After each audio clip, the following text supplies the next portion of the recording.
संसद में अनुचित साधन रोकथाम संशोधन विधेयक पारित। परीक्षाओं में पारदर्शिता सुनिश्चित करने के लिए सरकार प्रतिबद्ध। वंदे मातरम को राष्ट्रीय गान के समान वैधानिक संरक्षण प्रदान करने वाला विधेयक भी पारित। मुख्यमंत्री हेमंत सोरेन की अध्यक्षता में राज्य सजा पुनरीक्षण परिषद की बैठक। 26 बंदियों की रिहाई पर बनी सहमति। सभी प्रमंडलों में ओपन जेल स्थापित करने के निर्देश। जेपीएससी परीक्षा अनियमितता मामले में सीआईडी ने एक अभ्यर्थी को किया गिरफ्तार। विपक्ष ने दोषियों पर कार्रवाई की मांग की। सत्ता पक्ष ने कहा सरकार कर रही कार्रवाई। और 16वीं झारखंड स्टेट शूटिंग चैंपियनशिप में राज्य के निशानेबाजों का शानदार प्रदर्शन। रांची पदक तालिका में शीर्ष पर। 2027 वनडे विश्व कप क्रिकेट के लिए वेन्यू घोषित।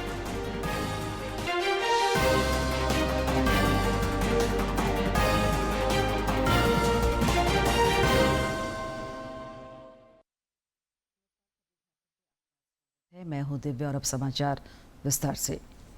संसद के मानसून सत्र का आज 10वां दिन है। दोनों ही सदनों में कई विधायी कार्य सूचीबद्ध है। इधर लोकसभा में आज भी हंगामे के कारण प्रश्नकाल नहीं चल सका।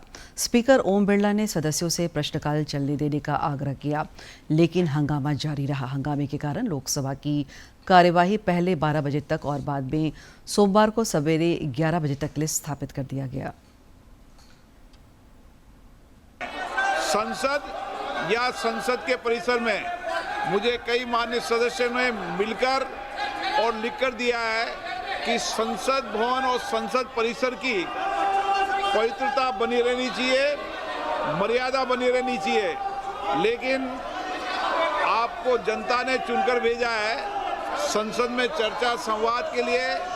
आप सदन की पवित्रता को समाप्त कर रहे हैं, उसकी गरिमा को समाप्त कर रहे हैं।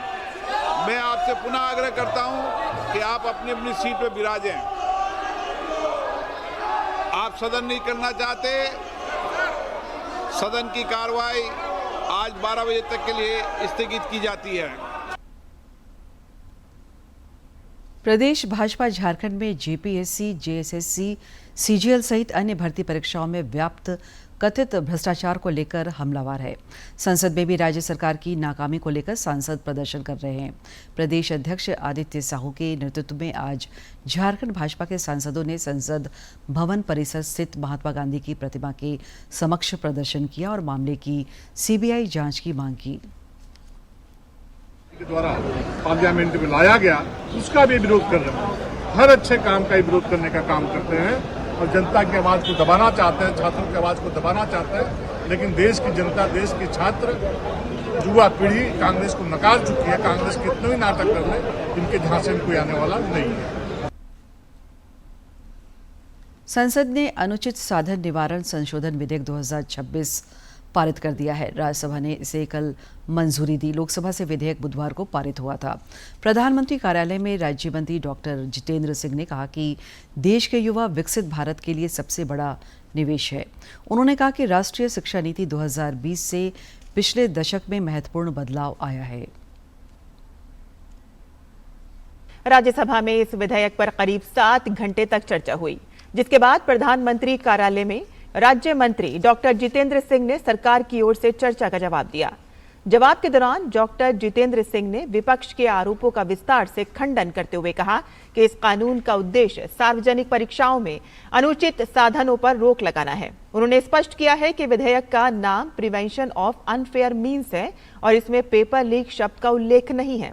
उन्होंने ये भी कहा है कि इतने महत्वपूर्ण विधेयक पर सरकार का जवाब दिए जाने के दौरान विपक्ष के कई सदस्य सदन में मौजूद नहीं है, जो बेहद दुर्भाग्यपूर्ण है।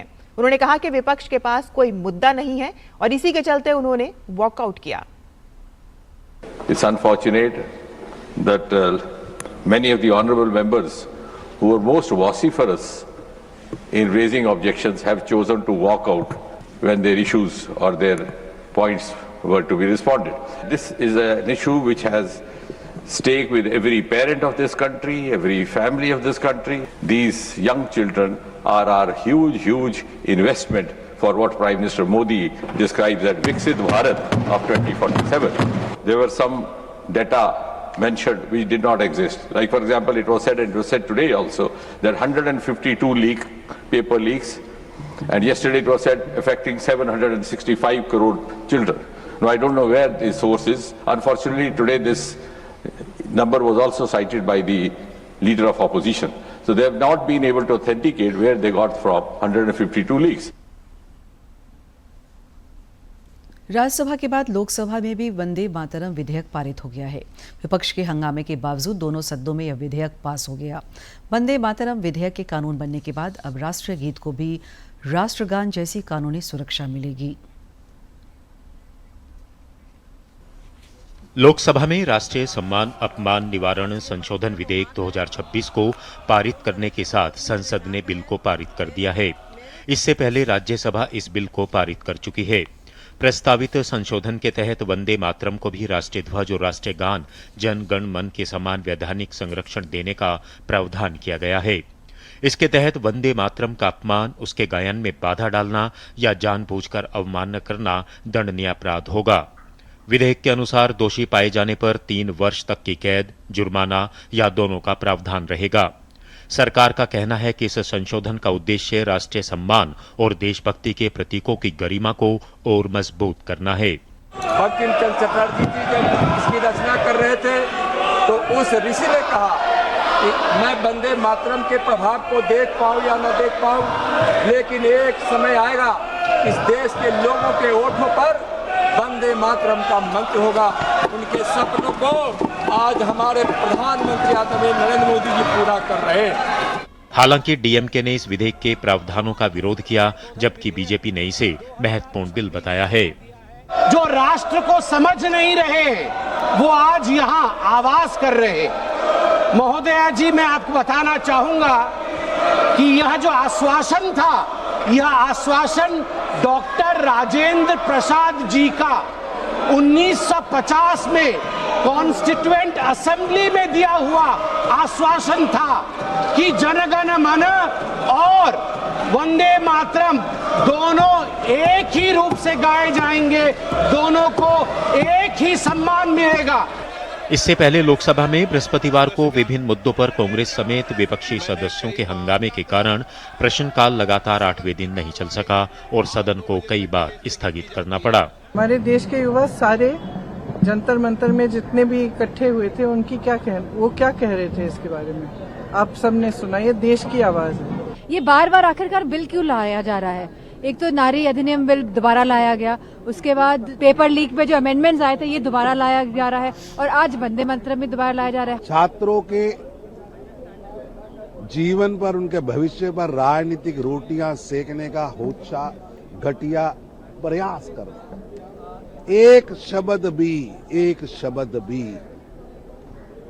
राहुल गांधी छात्रों की मूल समस्या के हल के लिए नहीं बोले। विपक्ष का हंगामा भले ही लगातार जारी हो, लेकिन सरकार की पूरी कोशिश है कि सदन में ज्यादा से ज्यादा विधायी कामकाज हो सके। शैलेंद्र मिश्र, ऋषि कुमार और नीरज सिंह के साथ अनुज यादव, डीडी न्यूज, दिल्ली। प्रधानमंत्री नरेंद्र मोदी ने संसद द्वारा लोक परीक्षा अनुचित साधन निवारण संशोधन विधेयक पारित होने की सराहना की। उन्होंने कहा कि यह विधेयक हमारी परीक्षा प्रणाली को और अधिक मजबूत बनाता है। श्री मोदी ने सोशल मीडिया पर इससे संबंधित एक वीडियो भी जारी किया है।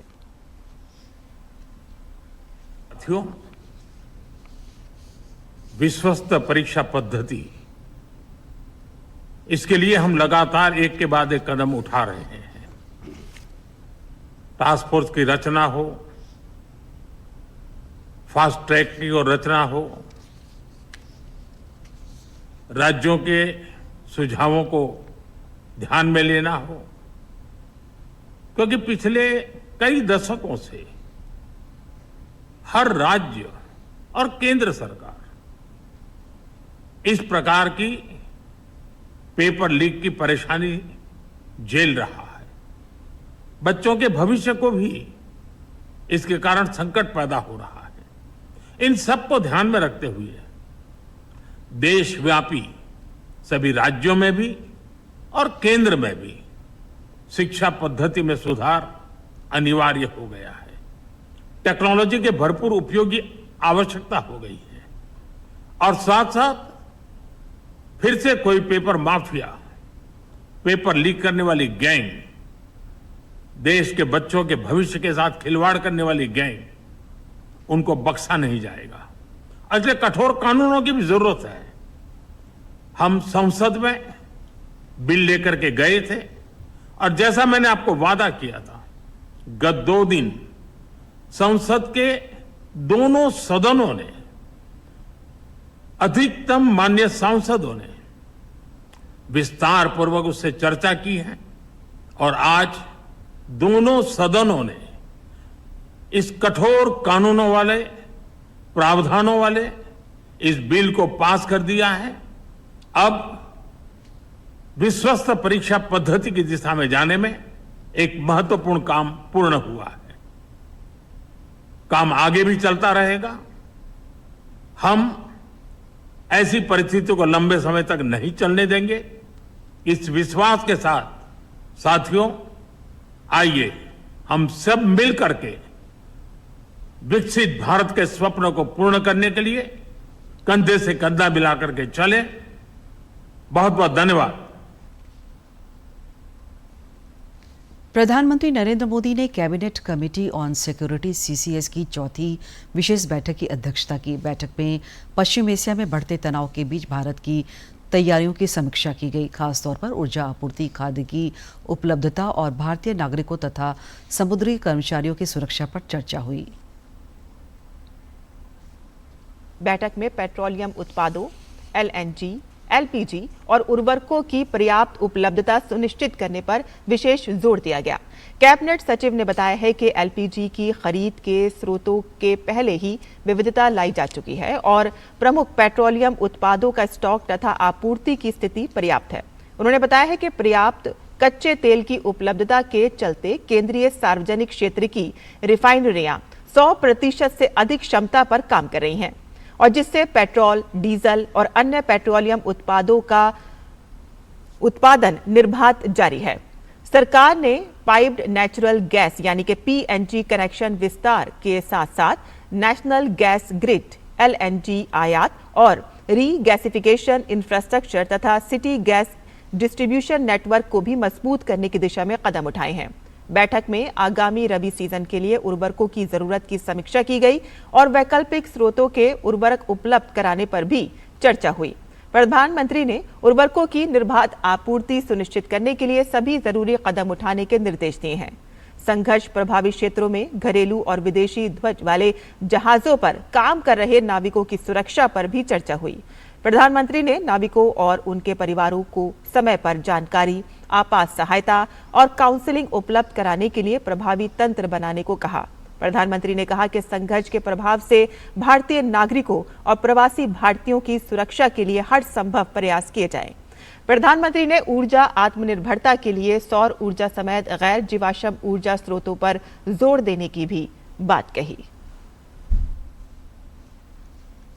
मुख्यमंत्री हेमंत सोरेन की अध्यक्षता में कल झारखंड राज्य सजा पुनरीक्षण परिषद की बैठक में आजीवन कारावास की सजा काट रहे 79 बंदियों के मामलों की समीक्षा की गई। विस्तृत विचार विमर्श के बाद 26 कैदियों की रिहाई पर सहमति बनी। मुख्यमंत्री ने सभी प्रमंडलों में ओपन जेल स्थापित करने के लिए भूमि चिन्हित कर प्रस्ताव प्रस्तुत करने के निर्देश दिए। उन्होंने रिहा होने वाले बंदियों के पुनर्वास, सामाजिक पुनर्स्थापन और सम्मानजनक जीवन सुनिश्चित करने के लिए आवश्यक सहयोग उपलब्ध कराने पर भी जोर दिया।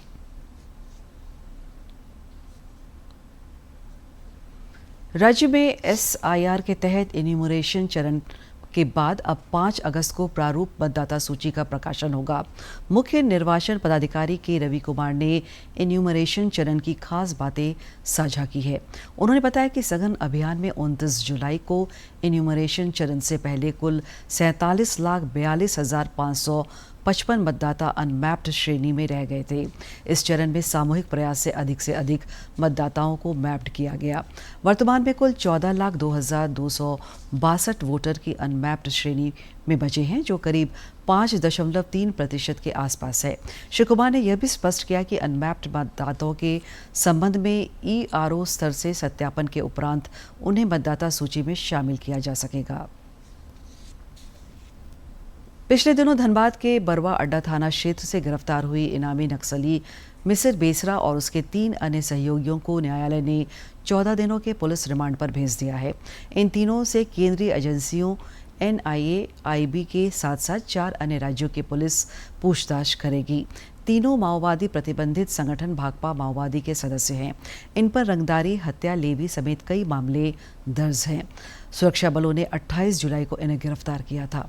इनके पास से 3 AK-47 राइफलें समेत अन्य हथियार और गोला बारूद बरामद किए गए थे। JPSC परीक्षाओं में कथित अनियमितता के मामले में CID ने एक अभ्यर्थी सुमन सौरभ को गिरफ्तार कर जेल भेज दिया है। इस बीच राज्य की भर्ती परीक्षाओं में कथित गड़बड़ी को लेकर राजनीतिक बयानबाजी भी जारी है। नेता प्रतिपक्ष बाबूलाल मरांडी ने दोषियों पर सख्त कार्रवाई की मांग की है। वहीं इस मामले में झामुमो के केंद्रीय महासचिव विनोद पांडे ने कहा है कि सरकार मामले में कड़ी कार्रवाई कर रही है। झारखंड कर्मचारी चयन आयोग JSSC ने 2 भर्ती परीक्षाओं के आवेदन कार्यक्रम में बदलाव किया है। झारखंड प्रशिक्षित सहायक आचार्य पारा कैटेगरी संयुक्त प्रतियोगिता परीक्षा 2026 के लिए ऑनलाइन आवेदन को आयोग ने महज 12 घंटे पहले स्थगित कर दिया है। इसके साथ ही आयोग ने इंटरमीडिएट स्तरीय संयुक्त प्रतियोगिता परीक्षा 2026 के आवेदन कार्यक्रम में भी संशोधन किया है। अब यह आवेदन 5 अगस्त से 4 सितंबर तक लिए जाएंगे, जबकि पहले 20 जुलाई से ही आवेदन प्रक्रिया शुरू की गई थी। हजारीबाग जिले के बड़कागांव थाना क्षेत्र में पुलिस ने संगठित अपराध के खिलाफ बड़ी कार्रवाई की है। पुलिस ने प्रिंस खान से जुड़े कोयलांचल शांति सेना कुबेर गिरोह के 5 अपराधियों को गिरफ्तार किया है। पुलिस अधीक्षक अमन कुमार ने बताया कि गिरफ्तार अपराधियों के पास से 1 पिस्तौल, 1 कट्टा, 23 कारतूस और 5 मोबाइल फोन बरामद किए गए हैं। किया गया है जिसमें सैयद मोहम्मद जिशान जो घायल है, मोहम्मद शमशाद उर्फ साहिल, वकास हैदर, अरुण कुमार सिंह और रोशन मालाकार शामिल हैं। इसमें 2 लोग जो हैं वो बोकारो के हैं और 3 लोग जो हैं हजारीबाग के हैं, जिसमें जिशान जो है वो पूर्व में NTPC में ड्राइवर वगैरह का काम करता था और इसीलिए वो इस एरिया को जानता था। हाइड्रा वगैरह भी NTPC में चलाया हुआ था और कई सारे नंबर्स और कई सारे इन्फॉर्मेशन इसके पास थे। पूरे क्रम में 1 पिस्टल, 1 देसी कट्टा, 3 गोली, .303 का 20 गोली, 5 मोबाइल बरामद किया गया है। लोहरदगा के पतराटोली निवासी शुभम साहू की अज्ञात अपराधियों ने कल गोली मारकर हत्या कर दी। शहर के कारोबारी शुभम अपनी दुकान में बैठे थे। इसी दौरान बाइक पर सवार 2 अपराधियों ने उन्हें गोली मार दी। घायल अवस्था में शुभम को सदर अस्पताल ले जाया गया, जहां चिकित्सकों ने उन्हें मृत घोषित कर दिया। पुलिस ने घटनास्थल पर पहुंचकर मामले की जांच की, साथ ही CCTV फुटेज भी खंगाले। घटना के विरोध में स्थानीय लोगों ने पावरगंज चौक को कुछ देर के लिए जाम कर दिया और दोषियों पर सख्त कार्रवाई की मांग की। रक्षा राज्य मंत्री और रांची के सांसद संजय सेठ ने राज्य में बढ़ते आपराधिक घटनाओं पर चिंता जताई है। उन्होंने लोहरदगा में कुछ ही घंटों के भीतर व्यवसायी की हत्या, पेट्रोल पंप और आभूषण दुकान में लूट के प्रयास जैसी आपराधिक घटनाओं पर गहरी चिंता व्यक्त की है। उन्होंने कहा कि राज्य में दिन दहाड़े हत्या, लूट और रंगदारी की घटनाएं लगातार बढ़ रही है। श्री सेठ ने कहा है कि इन घटनाओं ने फिर साबित कर दिया है कि राज्य में आपराधिक मन से कानून का भय पूरी तरह समाप्त हो चुका है। राजकीय श्रावणी मेले के दूसरे दिन आज बाबाधाम में श्रद्धालुओं का अहले सुबह से ही तांता लगा हुआ है। इससे पहले कल कांचा जल और सरदारी पूजा हुई। इसके बाद श्रद्धालुओं द्वारा बाबा का जलाभिषेक शुरू हुआ, जो देर शाम तक जारी रहा। बाबा बैद्यनाथ धाम में पहले दिन कल करीब 75,000 कांवरियों ने जलाभिषेक किया।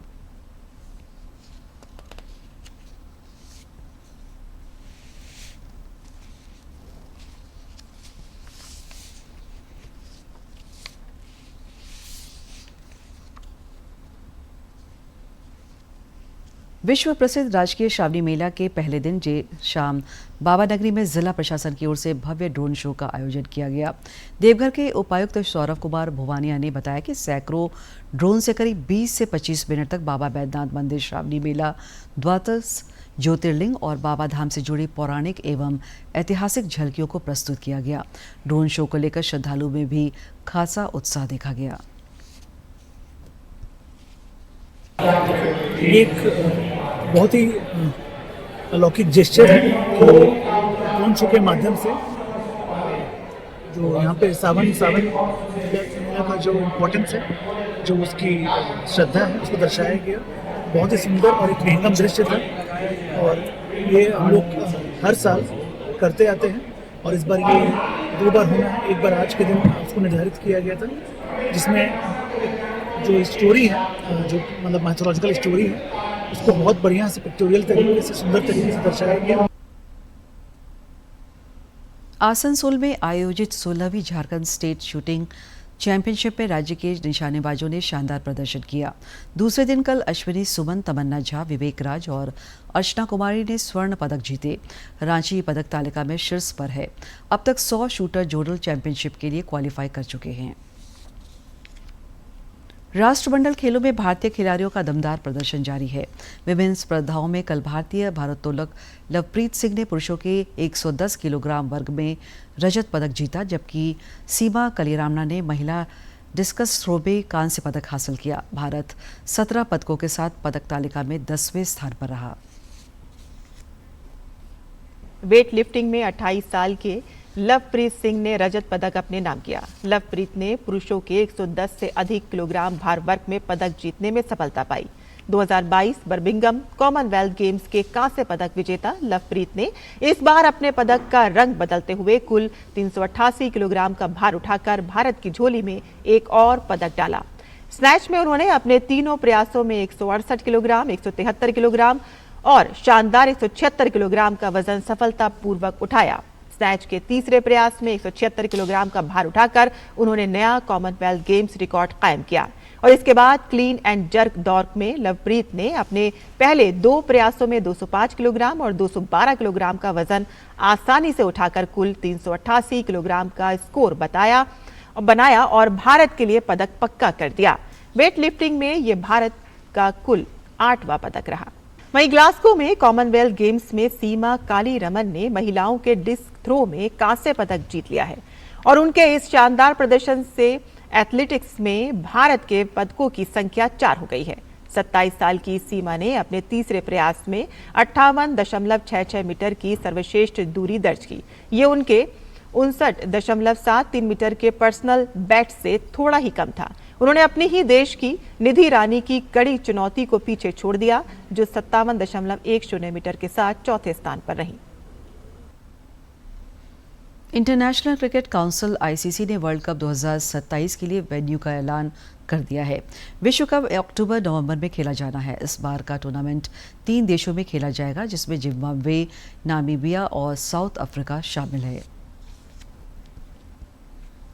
कब अक्टूबर-नवंबर में खेला जाना है और इस बार का टूर्नामेंट 3 देशों में खेला जाएगा, जिसमें जिम्बाब्वे, नामीबिया और साउथ अफ्रीका शामिल है। आईसीसी ने वर्ल्ड कप के लिए 12 वेन्यू तय कर लिए हैं। जोहानिसबर्ग में आयोजित एक भव्य समारोह में दक्षिण अफ्रीका के 8 शहरों के नामों की घोषणा की गई, तो वहीं जिम्बाब्वे के 3 शहर और नामीबिया के राजधानी विंडहॉक में भी मैचों का आयोजन किया जाएगा। और इस मौके पर दक्षिण अफ्रीका के दिग्गज cricketer Grimm Smith, Makhaya Antony और हाशिम आमला, तेम्बा बाबूमा और कगिसो रबाडा के अलावा जिम्बाब्वे के हैमिल्टन मास्कादेजा और नामीबिया के रडोल्फ जानसेन बान वुरेन भी मौजूद रहे। और इस बार विश्व कप का फॉर्मेट बिल्कुल अलग है। टूर्नामेंट में 14 टीमें हिस्सा लेंगी। पहली बार विश्व कप में सुपर सीरीज लाया गया है। सुपर सीरीज में 3 टीमें आपस में भिड़ेंगी और फिर पहले स्थान पर रहने वाली टीम अगले राउंड में पहुंच जाएगी। 12 टीमों को 2 ग्रुपों में बांटा जाएगा और इसके बाद सुपर 7 होगा और जहां सभी टीमें एक दूसरे के खिलाफ मुकाबला खेलेंगी। रांची समेत राज्य के कई इलाकों में 5 अगस्त तक विभिन्न जिलों में हल्के से मध्यम दर्जे की बारिश हो सकती है। 3 अगस्त तक कई इलाकों में आंधी और वज्रपात की भी आशंका है, जिसे लेकर मौसम विज्ञान केंद्र ने येलो अलर्ट जारी किया है। राज्य में अगले 2 दिनों के दौरान अधिकतम तापमान में 2 से 3 डिग्री सेल्सियस वृद्धि की संभावना है। फिर इसके बाद पारा नीचे की ओर गिरेगा। पिछले 24 घंटे के दौरान पूर्वी सिंहभूम के गुड़ाबांधा में सर्वाधिक 66.4 मिलीमीटर बारिश रिकॉर्ड की गई। बारिश आंकड़ों में भी हालिया दिनों की वर्षा से सुधार हुआ है और अब कमी 25% रह गई है। और अब जानते हैं किन बातों के लिए इतिहास के पन्नों में आज का दिन खास है।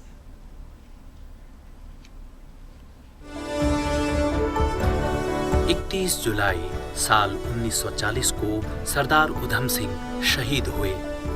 वो एक महान क्रांतिकारी थे। उनका बचपन का नाम शेर सिंह था। 13 अप्रैल साल 1919 को जलियांवाला बाग हत्याकांड हुआ। इस घटना से युवा सरदार उधम सिंह इतने क्रोधित हुए कि उन्होंने रेजिनाल्ड डायर और पंजाब के तत्कालीन लेफ्टिनेंट गवर्नर माइकल फ्रांसिस ओ'ड्वायर को मारने की शपथ ली, जिन्होंने जलियांवाला बाग में गोली चलाने का आदेश दिया था। विभिन्न देशों की यात्रा करने के बाद उधम सिंह साल 1934 में इंग्लैंड पहुंचे। 13 मार्च साल 1940 को उन्हें लंदन के कैक्सटन हॉल में अपना बदला लेने का मौका मिला।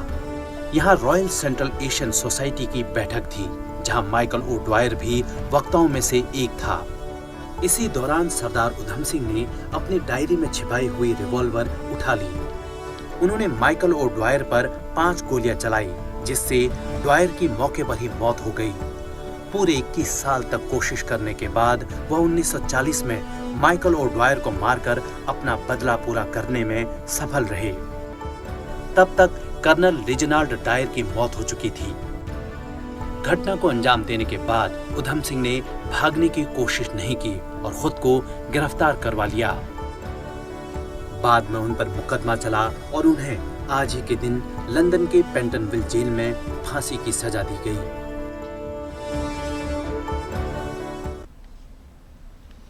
केंद्र सरकार की महत्वाकांक्षी प्रधानमंत्री जन आरोग्य योजना आयुष्मान भारत गंभीर और लाइलाज बीमारियों के इलाज में बड़ा सहारा बनकर देश के करोड़ों गरीबों और मध्यम वर्गीय परिवारों का सुरक्षा कवच साबित हो रही है।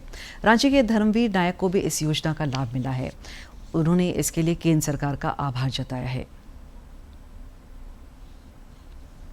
धनबाद जिले की रहने वाली शबीना खातून पिछले काफी लंबे समय से क्रॉनिक एम्पायमा नामक बेहद दर्दनाक और फेफड़ों की गंभीर बीमारी से जूझ रही थीं। इसके बाद रांची सदर अस्पताल में चिकित्सकों की एक विशेष टीम ने इस जटिल और जोखिम वाले ऑपरेशन की चुनौती को स्वीकार किया और इसे सफलतापूर्वक अंजाम दिया। दिक्कत था और इस साइड दर्द था और पीछे से अभी ठीक लग रहा। सीने की इस अत्यंत नाजुक सर्जरी के बाद शबीना अब पूरी तरह से खतरे से बाहर हैं और तेजी से स्वस्थ हो रही हैं। इस कठिन समय में उनके साथ खड़े रहे उनके पति एहसान उल होदा ने बताया कि यदि वे किसी निजी अस्पताल में या ऑपरेशन कराते तो डॉक्टरों के अनुसार इसमें कम से कम 5 से 10 लाख रुपए तक का खर्च आता, जो उनके जैसे मध्यम वर्गीय परिवार की क्षमता से दूर था। कोई परफेक्टली नहीं बताया, लेकिन डॉक्टर अभिनव सर बताए थे कि ये अगर बाहर करवाइएगा तो कम से कम मिनिमम 5 लाख रुपए खर्च आएगा और अगर कोई कॉम्प्लिकेशन हो गया तो 10 लाख तक जा सकता है। लेकिन यहाँ पर मेरा 1 रुपया भी खर्च नहीं हुआ और सारा कुछ मेरा आयुष्मान कार्ड से हो गया। इस सफलता पर प्रसन्नता व्यक्त करते हुए रांची के civil surgeon doctor Prabhat Kumar ने कहा कि यह बड़ी सर्जरी सदर अस्पताल के इतिहास में एक मील का पत्थर है। उन्होंने तकनीकी पक्षों पर जानकारी देते हुए बताया कि एम्पायमा की सर्जरी अपने आप में बेहद संवेदनशील होती है और चूंकि मरीज पहले से ही हृदय रोग से पीड़ित थीं, इसलिए कार्डियक अरेस्ट या अन्य जटिलताओं की आशंका बहुत अधिक थी। काफी बड़ी उपलब्धि भी है और एक तरीके से पीड़ित मानवता की सेवा भी है। काफी पेशेंट काफी दिनों से परेशानी में था और उनको चूंकि हार्ट की भी बीमारी थी, इसके कारण बहुत सारे बड़े अस्पताल भी, प्राइवेट अस्पताल या सरकारी अस्पताल, उनका ऑपरेशन नहीं किए कि भाई इनको हार्ट का भी प्रॉब्लम है और बीमारी भी थोड़ी मुश्किल है, लंबा सर्जरी चलेगा, तो इसके कारण वो नहीं कर रहे थे। लेकिन डॉक्टर अभिनव हैं हमारे यहाँ जो सर्जन हैं, एक्चुअली वो ऑन्को सर्जन है, कैंसर सर्जन, लेकिन उनका अनुभव अच्छा है चेस्ट और थोरैक्स में। इस जीवन रक्षक और सफल ऑपरेशन ने यह सिद्ध कर दिया है कि आयुष्मान भारत योजना गरीबों के लिए सिर्फ एक कार्ड नहीं बल्कि उनके जीवन की सबसे मजबूत सुरक्षा ढाल है। रांची से अवधेश गौतम की रिपोर्ट। अंत में मुख्य समाचार एक बार फिर।